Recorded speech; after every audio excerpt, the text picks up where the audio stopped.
Hello po mga kasindero, magandang araw po sa inyong lahat. At araw na naman ngayon ng Biyernes at tayo magluluto. Magluluto tayo ng sinigang na lapu-lapu.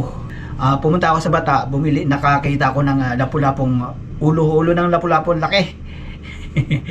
So, naisip kong lutuin. Magluto tayo ng sinigang na lapu-lapu. At pinagayat ko na rin. So ito lang mga sangkap mga kasindero. At wala akong mahanap na labanos.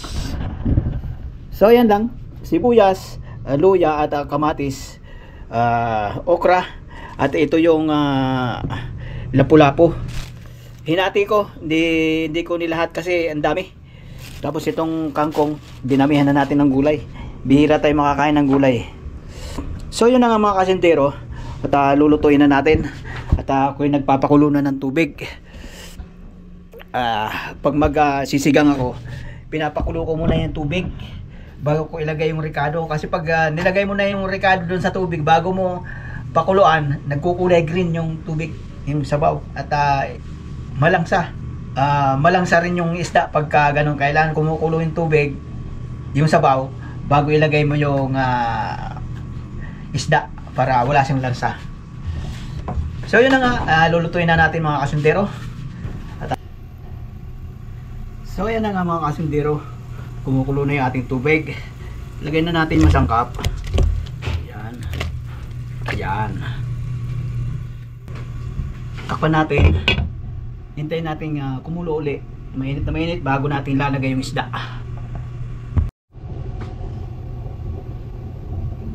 Yun. At lalagay naman natin ang mga isda. Mga isda.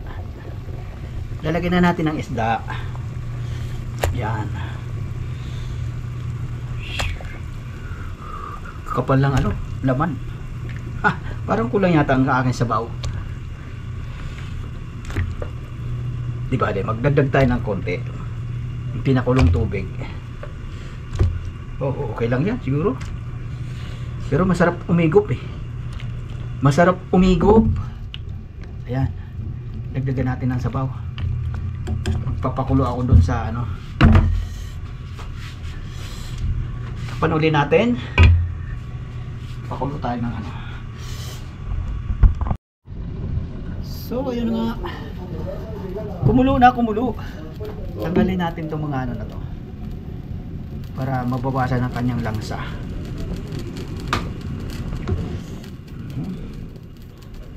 Siguro tama lang yung sabaw.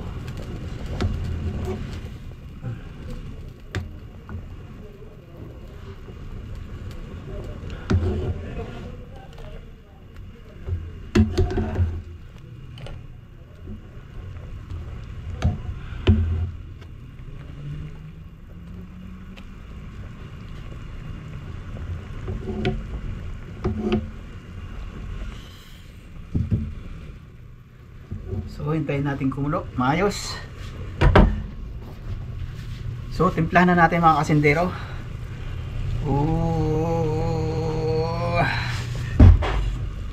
Tapos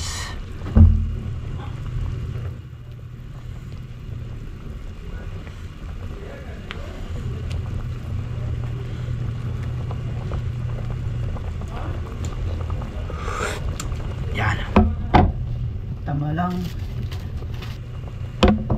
Lagyan na rin natin yung okra.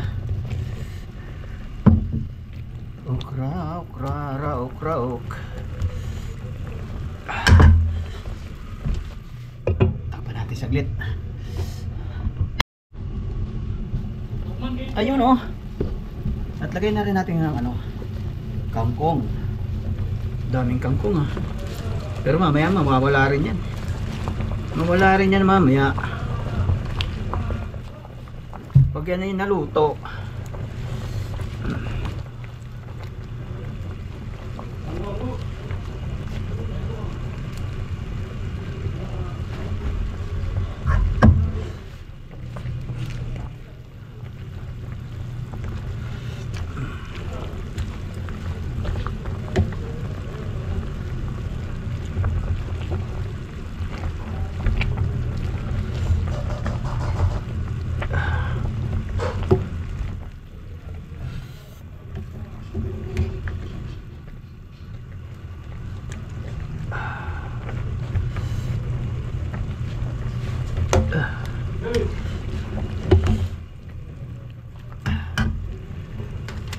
Lagyan din natin ng bitchin. Pampalinamnam. Yan.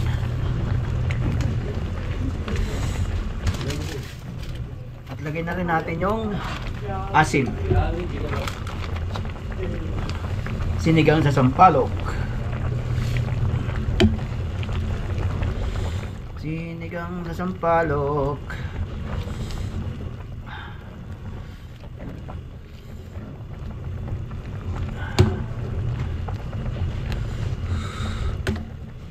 Ay, sarap ng sabaw.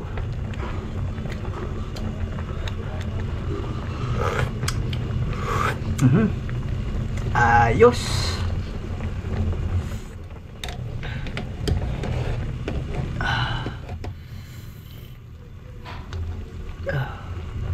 Yan.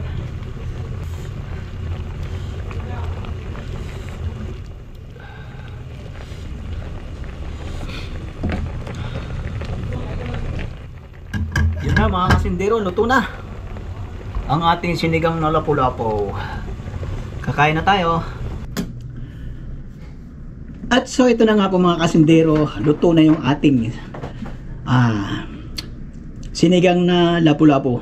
Na-miss ko ito, matagal ko nang hindi natitikman ito eh. Siguro mga 16 years na.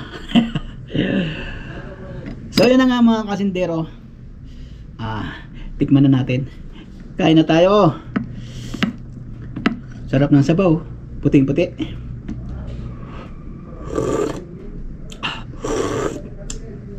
Oo. Titirahin na natin yung ulo. At may mata. Ayan o. Yun ang unahin natin. At ako'y magkakamay. Magkakamay ako. Kasi masarap magkamay ito.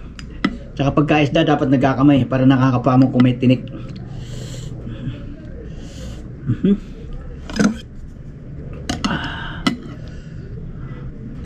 Gulay. Gulay, gulay sa balitaw. Ay, ang dami.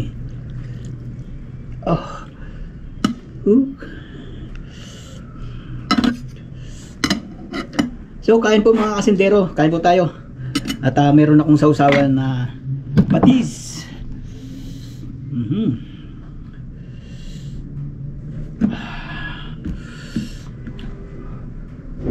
Mainit.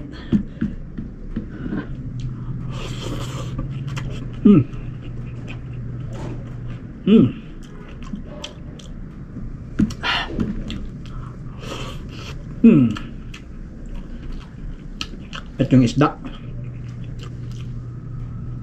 sarap ng balat, malapot, malagkit.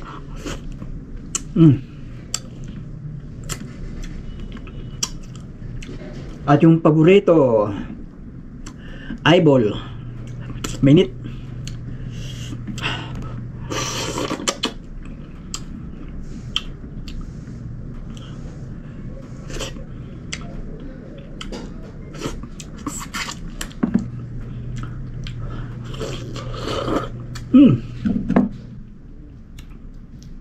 Mainit. Mainit-init.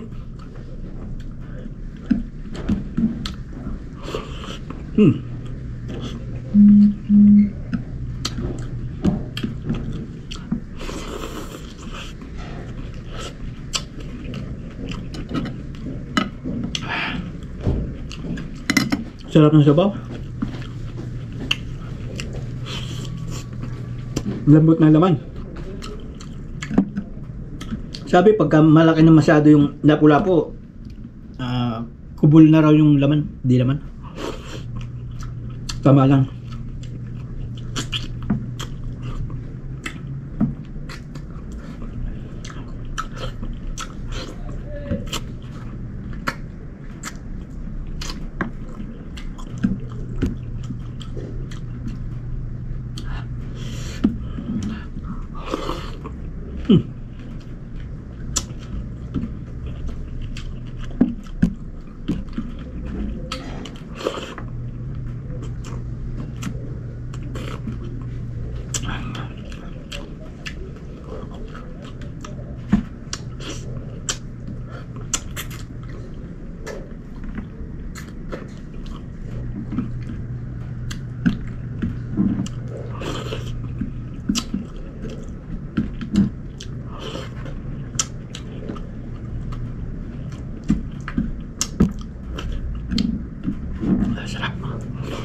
Mm.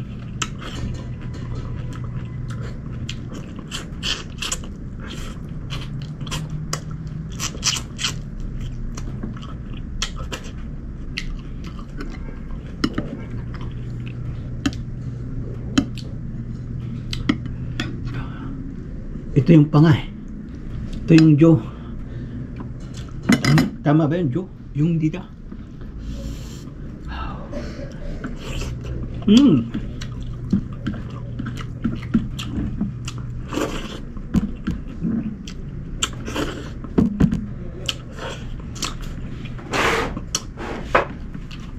Sarap.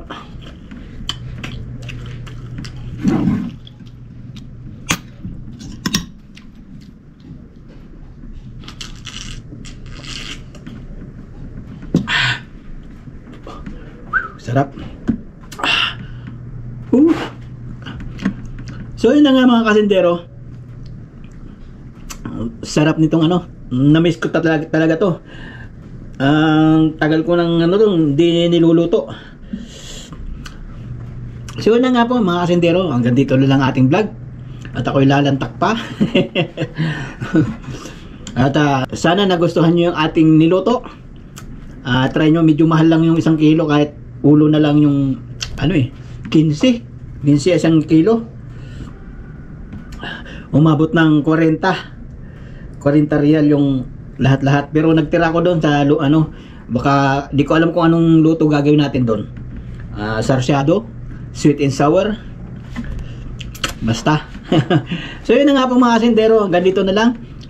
Maraming salamat na lang sa inyong panonood. Bye bye po at God bless po sa inyong lahat. At ako'y lalantak pa.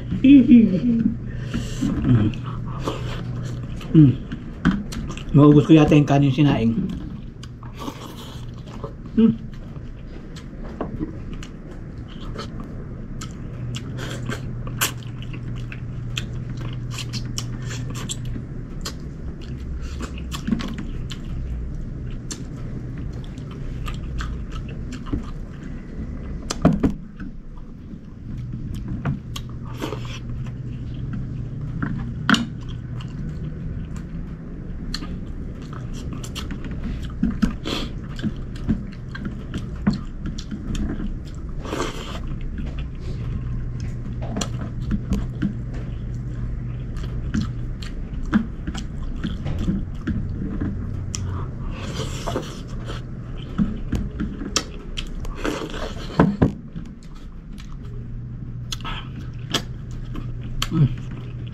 Kanin pa. Hindi ko pala matapat na ito.